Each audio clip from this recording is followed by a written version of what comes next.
کبھی کبھی ہم صبر کو صرف یہ سمجھتے ہیں کہ بس خاموش رہو، کچھ نہ کہو، آنیسٹلی حالات کو برداشت کرتے رہو، لیکن صبر صرف اتنا نہیں ہے۔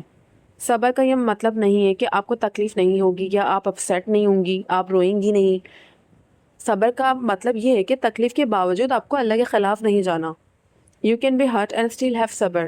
You can cry and still have صبر. You can feel broken and still have trust اللہ۔ اور میرے خیال میں صبر کی سب سے خوبصورت بات یہی ہے کہ صبر کا مطلب ایموشنز کو ختم کرنا نہیں، بلکہ ایموشنز کے باوجود اللہ پر یقین رکھنا اور اللہ پر قائم رہنا ہے۔ قرآن میں اللہ تعالیٰ فرماتے ہیں، اے ایمان والو، صبر اور نماز کے ذریعے مدد چاہو، بے شک اللہ صبر کرنے والوں کے ساتھ ہے۔ ذرا سوچیں، اللہ نے یہ نہیں فرمایا کہ مشکل آئے گی ہی نہیں، بلکہ بتایا کہ جب مشکل آئے تو صبر اور نماز کے ذریعے مدد حاصل کرو۔ یعنی مشکل زندگی کا حصہ ہے، اور انبیاء علیہ السلام کی زندگی دیکھیں تو صبر کی سب سے خوبصورت مثالیں وہیں موجود ہیں۔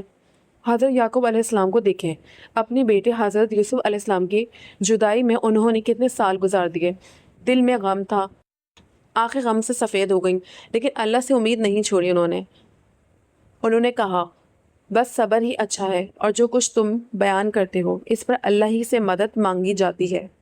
یہ ایک بہت پاورفل بات ہے۔ Some time you have no control over the situation but you still have control over your faith. آپ کسی انسان کو مجبور نہیں کر سکتے کہ وہ آپ کے ساتھ اچھا سلوک کرے، اور آپ کی مرضی کے مطابق سچویشن ہمیشہ ایک جیسی نہیں رہتی، ہمیشہ سچویشن مشکلات چینج ہوتی رہتی ہیں، تو آپ اپنے اکارڈنگ چیزوں کو ڈھال نہیں سکتے۔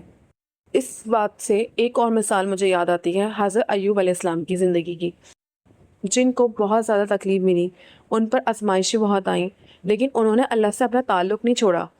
انہوں نے اللہ سے دعا کی، مجھے تکلیف پہنچی اور تو سب رحم کرنے والوں میں سے زیادہ رحم کرنے والا ہے۔ دیکھیں، انہوں نے اپنی تکلیف اللہ کے سامنے رکھی۔ اس کا مطلب یہ نہیں تھا کہ انہوں نے درد محسوس نہیں کیا ہوگا، لیکن انہوں نے ناشکری کا ایک بھی الفاظ اپنی زبان سے نہیں نکالا۔ تو یہی تو بات ہے، صبر کا مطلب یہ نہیں ہے کہ آپ اپنی فیلنگز اللہ کے سامنے ہی نہیں رکھیں۔ بے شک اللہ تو غیب کے علم اور ہر چیز کو بہتر جانتا ہے۔ آپ اللہ سے رو کر بات کر سکتی ہیں، آپ دعا میں اپنی پریشانی بتا سکتی ہیں، آپ کہہ سکتے ہیں، یا اللہ میں تھک گئی ہوں، مجھے مدد چاہیے۔ That is not a weakness, that is turning back to اللہ۔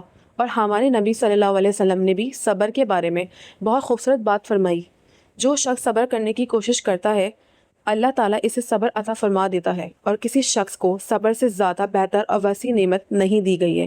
یہ صبر ہے۔ کبھی آپ کی دعا کا جواب فوراً نہیں آتا، آپ بار بار دعا کرتی ہیں اور پھر بھی وہ چیز نہیں ملتی جو آپ چاہتی ہیں، تب اپنے دل کو یہ سمجھانا کہ maybe Allah is not saying no, maybe he is saying not yet. اور اگر اللہ نے کسی چیز کو آپ سے دور رکھا، پورا ریزن آج سمجھ نہیں آئے گا۔ Trusting Allah when everything makes sense is easy, but trusting Allah when nothing makes sense, that's where صبر becomes real۔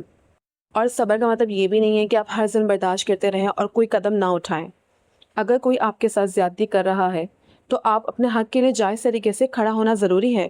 صبر کا مطلب ظلم کو سہنا نہیں ہے، صحیح چیز پہ اسٹینڈ لینا بھی ضروری ہے۔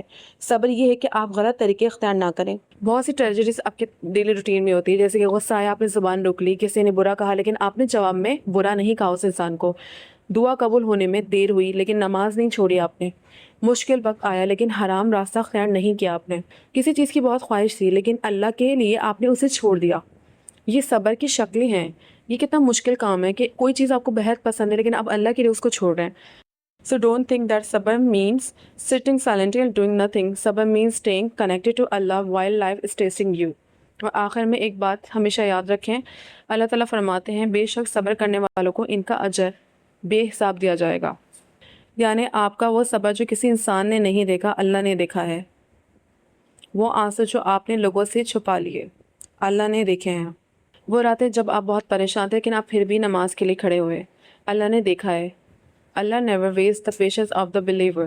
اس لیے اگر آج آپ کسی مشکل میں ہیں تو بس اتنا یاد رکھیں، یہ وقت ہمیشہ نہیں رہے گا، اللہ ہمیشہ رہے گا، اور جس رب نے آپ کو آج تک سنبھالا ہے وہ آگے بھی آپ کو سنبھال سکتا ہے۔